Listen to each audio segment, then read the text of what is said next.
प्यारे प्यारे दोस्तों, नमस्कार। स्वागत है आप सभी का मेरी यूट्यूब चैनल में। और आज हम लोग NCERT क्लास 12 चैप्टर 2 के आगे के पार्ट को देखेंगे और ये हमारा ज्योग्राफी सब्जेक्ट ज्योग्राफी है। चलिए अब हम लोग देख लेते हैं पूर्वी पहाड़ियाँ और पर्वत कैसे हैं। हिमालय पर्वत के इस भाग में पहाड़ियों की दिशा उत्तर से दक्षिण है। ये पहाड़ियाँ विभिन्न स्थानीय नामों से जानी जाती है। उत्तर में ये पटकाई बूम, नागा पहाड़ियाँ, मणिपुर पहाड़ियाँ और दक्षिण में मिजो या लुसाई पहाड़ियों के नाम से जानी जाती है। यह एक नीची पहाड़ियों का क्षेत्र है जहाँ अनेक जनजातियाँ झूम या स्थानांतरित खेती करती है। यहाँ ज़्यादातर पहाड़ियाँ छोटे बड़े नदी नालों द्वारा अलग होती है। बराक मणिपुर और मिजोरम की एक प्रमुख नदी है। मणिपुर घाटी के मध्य एक झील स्थित है जिसे लोकटक झील कहा जाता है और यह चारों ओर से पहाड़ियों से घिरी है।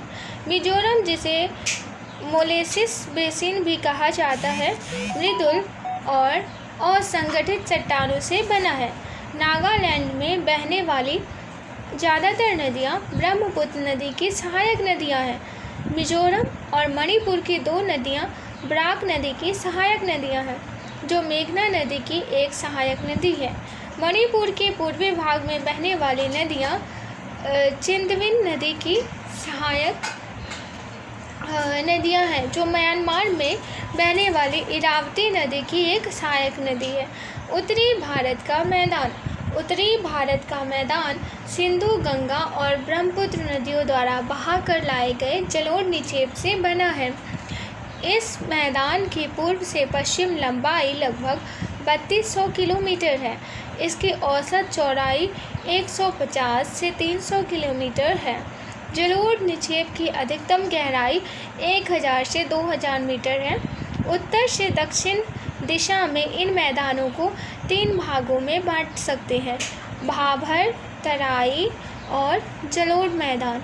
जलोढ़ मैदान को आगे 2 भागों में बांटा जाता है: खादर और बांगर।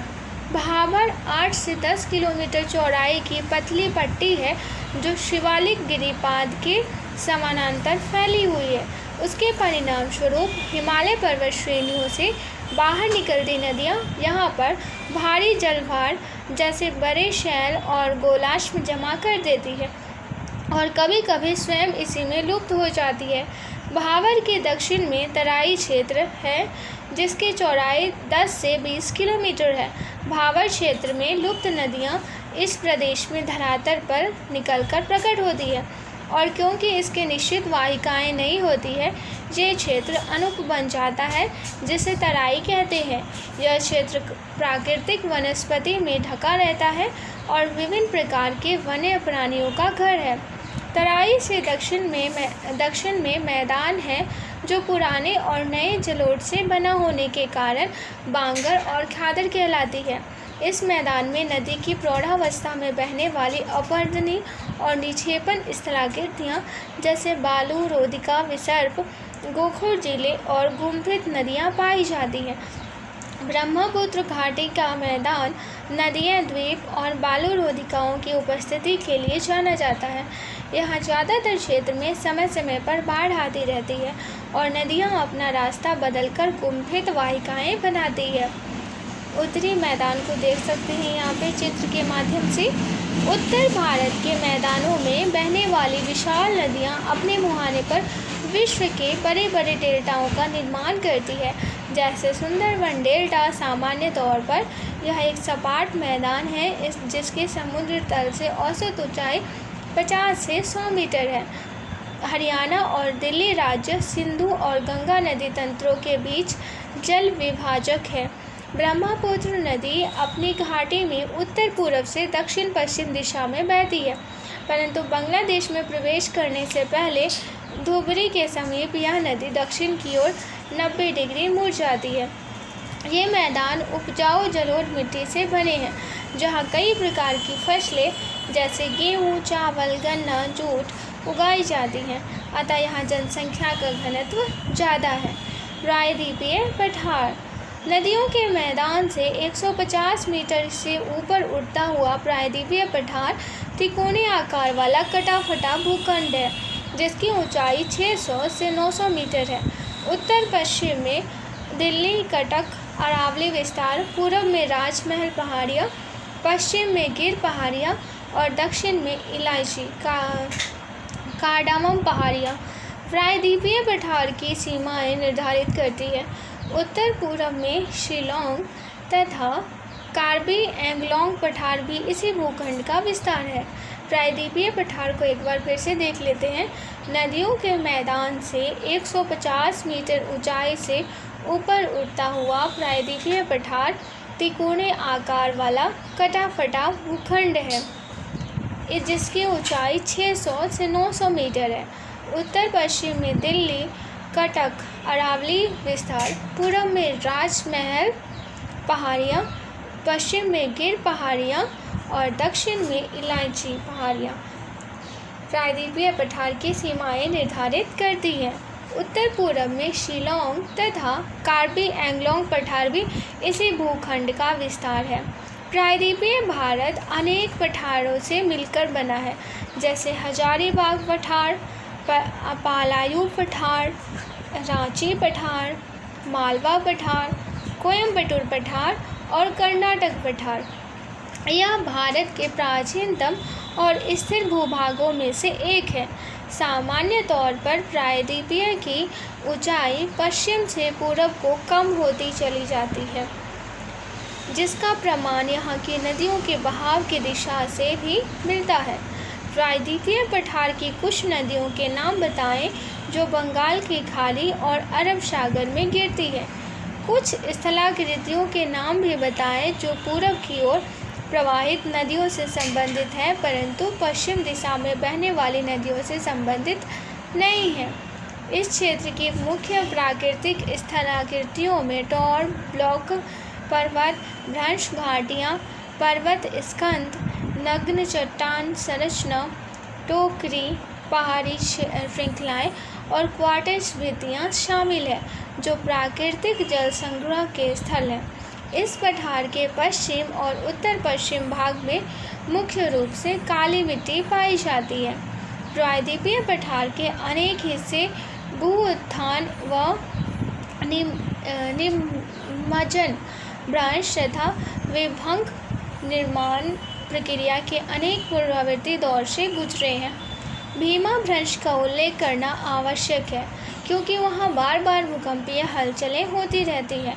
अपनी पुनरावृत्ति भूकंपीय क्रियाओं की क्षेत्रीय विभिन्नता के कारण ही प्रायद्वीपीय पठार पर धरातलीय विविधताएं पाई जाती हैं। इस पठार के उत्तर पश्चिम भागों में नदी खड्ड और महाखड्ड इसके धरातल को जटिल बनाते हैं। चंचल भिंड और मोरोना खड्ड इसके उदाहरण हैं। मुख्य उच्चावच लक्षणों के अनुसार प्रायद्वीपीय पठार को 3 भागों में बांटा जा सकता है: दक्कन का पठार, मध्य उच्च भूभाग और उत्तर पूर्वी पठार। इसके पश्चिम में दक्कन का पठार क्या है देख लेते हैं। इसके पश्चिम में पश्चिमी घाट, पूरब में पूर्वी घाट और उत्तर में सतपुड़ा, मैकाल और महादेव पहाड़ियाँ हैं।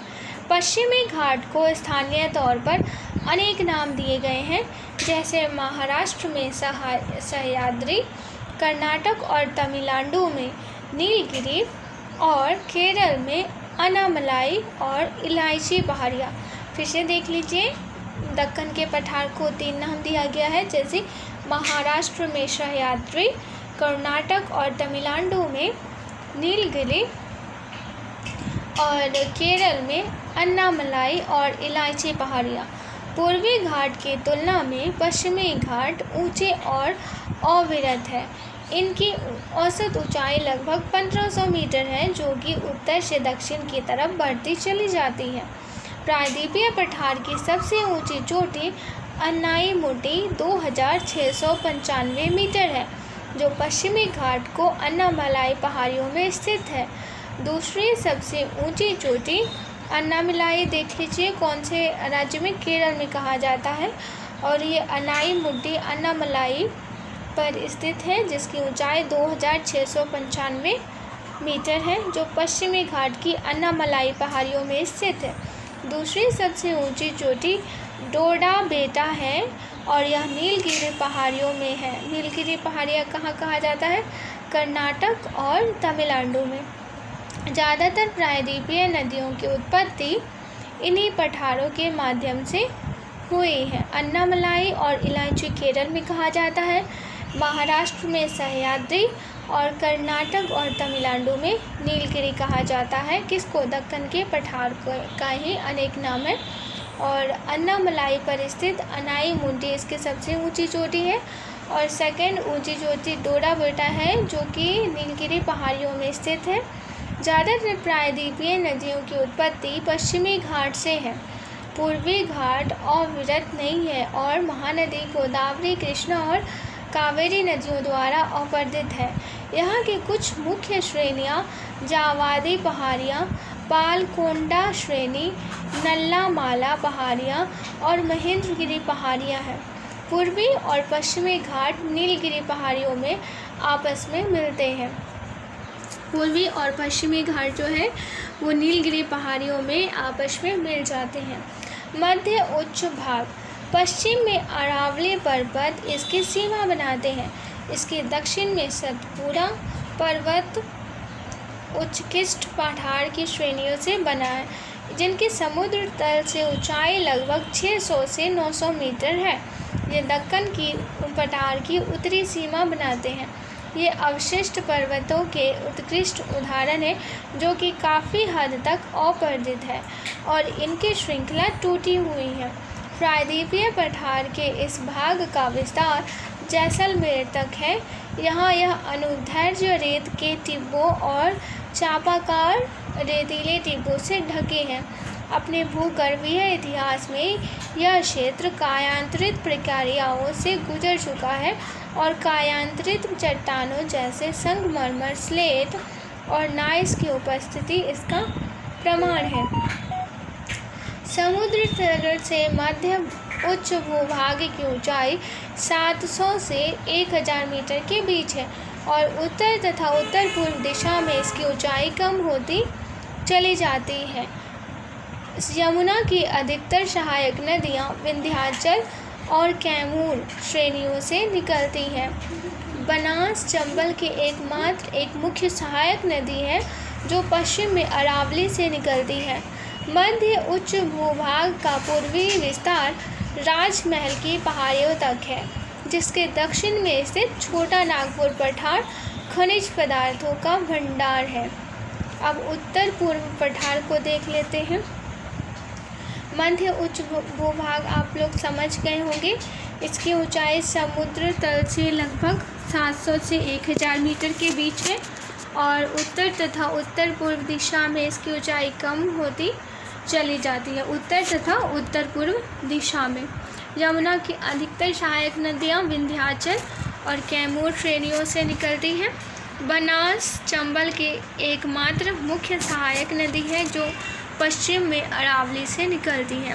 मध्य उच्च भूभाग का पूर्वी विस्तार राजमहल की पहाड़ियों तक है, जिसके दक्षिण में स्थित है छोटा नागपुर पठार खनिज पदार्थ का भंडार है। उत्तर पूर्व पठार वास्तव में यह प्रायद्वीपीय पठार का एक विस्तारित भाग है। यह माना जाता है कि हिमालय उत्पत्ति के समय इंडियन प्लेट के उत्तर पूर्व दिशा में खिसकने के कारण राजमहल पहाड़ियों और मेघालय के पठार के बीच भ्रंश घाटी बनने से यह अलग हो गया था। बाद में यह नदी द्वारा जमा किए गए जलोढ़ द्वारा पाट दिया गया। आज मेघालय और कार्बी एंगलोंग पठार इसी कारण से मुख्य प्रायद्वीपीय पठार से अलग थलग है।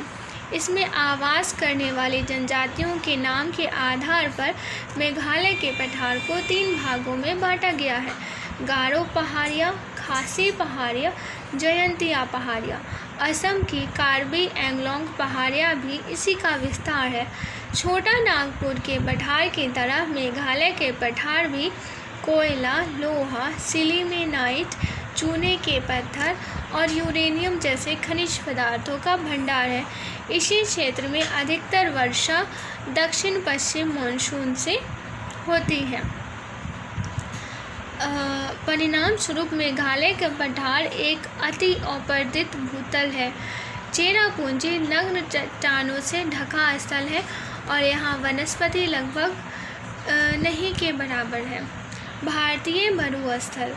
विशाल भारतीय मरुस्थल अरावली पहाड़ियों से उत्तर पूर्व में स्थित है। यह एक ऊपर-खावर भूतल है जिस पर बहुत से अनुदैर्ध्य रेतीले टीले और बरखान पाए जाते हैं। यहाँ पर वार्षिक वर्षा 150 मिलीमीटर से कम होती है और परिणाम स्वरूप यह एक शुष्क और वनस्पति रहित क्षेत्र है। इन्हीं स्थलाकृतिक गुणों के कारण इसे मरुस्थलीय के नाम से जाना जाता है। यह माना जाता है कि मेसोजोइक काल में यह क्षेत्र समुद्र का हिस्सा था।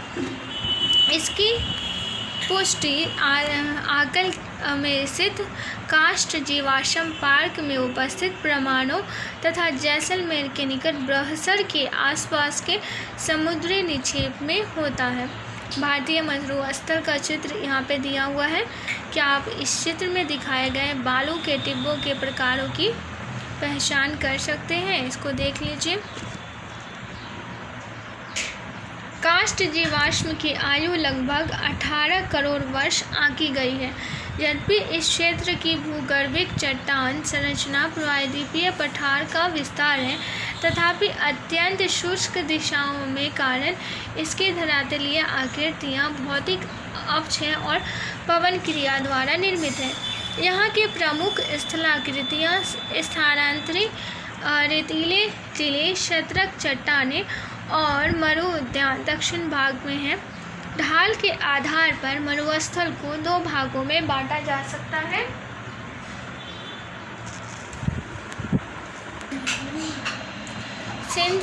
सिंध की ओर ढाल वाला उत्तरी भाग और कच्छ के मैदान की ओर ढाल वाला दक्षिणी भाग। यहाँ की अधिकतर नदियाँ अल्पकालिक है। मरुस्थल के दक्षिण भाग में बहने वाली लूनी नदी महत्वपूर्ण है। अल्पवृष्टि और बहुत अधिक वाष्पीकरण की वजह से इस प्रदेश में हमेशा जल का घाटा रहता है। कुछ नदियाँ तो थोड़ी दूरी तय करने के बाद ही मरुस्थल में लुप्त हो जाती हैं। यह अंतःस्थलीय अफवाह का उदाहरण है। यह नदियाँ झील या पलाया में मिल जाती हैं। इन पलाया झीलों का जल खारा होता है जिससे नमक बनाया जाता है। तटीय मैदान। आप पहले ही पढ़ चुके हैं कि भारत की तटरेखा बहुत लंबी है। स्थिति और सक्रिय भू आकृतिक प्रक्रियाओं के आधार पर तटीय मैदानों को दो भागों में बांटा जा सकता है: पश्चिमी तटीय मैदान और पूर्वी तटीय मैदान। पश्चिमी तटीय मैदान जलमग्न तटीय मैदानों के उदाहरण है। ऐसा विश्वास है कि पौराणिक शहर द्वारका, जो किसी समय पश्चिमी तट पर मुख्य भूमि पर स्थित था, अब पानी में डूबा हुआ है। जलमग्न होने के कारण पश्चिमी तटीय मैदान एक संकीर्ण पट्टी मात्र है और पत्तनों एवं बंदरगाह विकास के लिए प्राकृतिक परिस्थितियाँ प्रदान करता है।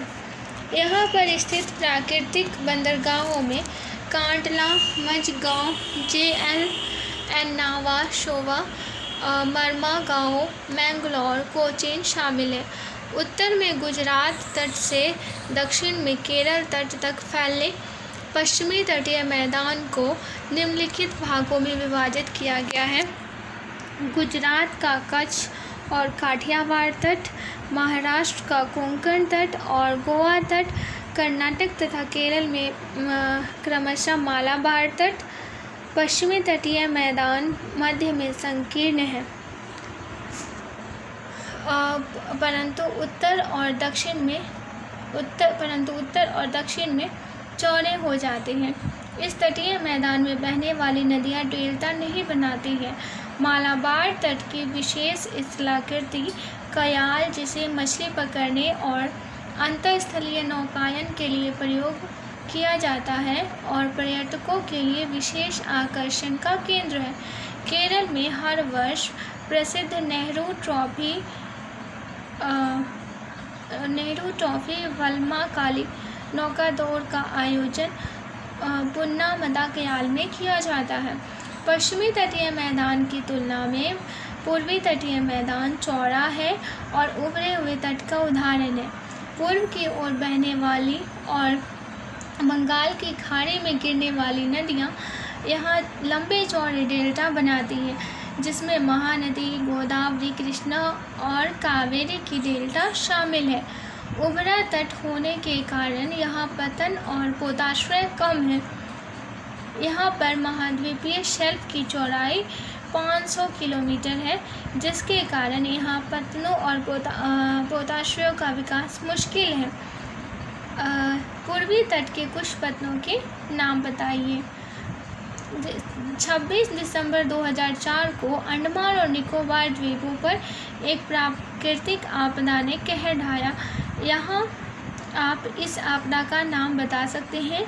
इससे प्रभावित बाकी क्षेत्रों की पहचान कर सकते हैं। द्वीप समूह। भारत में 2 प्रमुख द्वीप समूह हैं, एक बंगाल की खाड़ी और दूसरा अरब सागर में। बंगाल की खाड़ी के द्वीप समूह में लगभग 572 द्वीप हैं। ये द्वीप 6 डिग्री उत्तर से 14 डिग्री उत्तर और 92 डिग्री पूरब से 94 डिग्री पूरब के बीच स्थित है। रिची द्वीप समूह और लबरी रंथ द्वीप यहाँ के 2 प्रमुख द्वीप समूह हैं। बंगाल की खाड़ी के द्वीप को 2 श्रेणियों में बांटा जा सकता है, उत्तर में अंडमान और दक्षिण में निकोबार। ये द्वीप समुद्र में जलमग्न पर्वतों का हिस्सा है। कुछ छोटे द्वीप की उत्पत्ति ज्वालामुखी से भी होती है।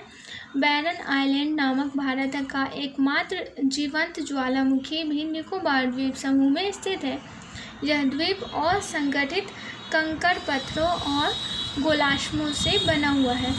इस द्वीप समूह की मुख्य पर्वत चोटियों में सैंडल चोटी, उत्तरी अंडमान 738 मीटर, माउंट नियोवली मध्य अंडमान 515 मीटर और माउंट कोयोबो दक्षिणी अंडमान 460 मीटर और माउंट थुइलर ग्रेट निकोबार 642 मीटर शामिल है। पश्चिमी तट के साथ कुछ प्रवाल निक्षेप तथा खूबसूरत पुलिन है। यहाँ स्थित द्वीपों पर संगवानी वर्षा होती है और भूमध्य रेखीय प्रकार की वनस्पति उगती है। अरब सागर के द्वीपों में लक्षद्वीप और मिनिकॉय शामिल है। ये द्वीप 80 डिग्री से उत्तर से 12 डिग्री उत्तर और 71 डिग्री पूरब से 74 डिग्री पूरब के बीच बिखरे हुए हैं। ये केरल तट से 280 किलोमीटर से 480 किलोमीटर दूर स्थित है। पूरा द्वीप समूह प्रवाल निक्षेप से बना है। यहाँ 36 द्वीप हैं और जिसमें से 11 परमाणु आवास है। मिनिकॉय सबसे बड़ा द्वीप है, जिसका क्षेत्रफल 453 वर्ग किलोमीटर है। पूरा द्वीप समूह 10 डिग्री चैनल द्वारा 2 भागों में बांटा गया है। उत्तर में अमीनी द्वीप और दक्षिण में कनानोरे द्वीप। इस द्वीप समूह पर तूफान निर्मित पुलिन है, जिस पर आवर्त गुटिकाएँ, शिंगिल गोलमिशिकाएँ तथा गोलाश्म पूर्वी समुद्र तट पर पाए जाते हैं। तो आज के लिए बस इतना ही। आशा करती हूँ ये ऑडियो लेक्चर आप सभी को पसंद आया होगा। अब इसके अभ्यास हैं, इसको आप लोग खुद से सॉल्व करने की कोशिश कीजिएगा और चैप्टर समझ में नहीं आए तो एक बार दोबारा से सुनिएगा ताकि आप लोग अच्छे से समझ पाएँ। और अगर कोई परेशानी हो तो आप लोग कमेंट करके मुझे ज़रूर बताइएगा। और ये ऑडियो लेक्चर सुनने के लिए आप सभी का बहुत बहुत धन्यवाद। Thank you so much.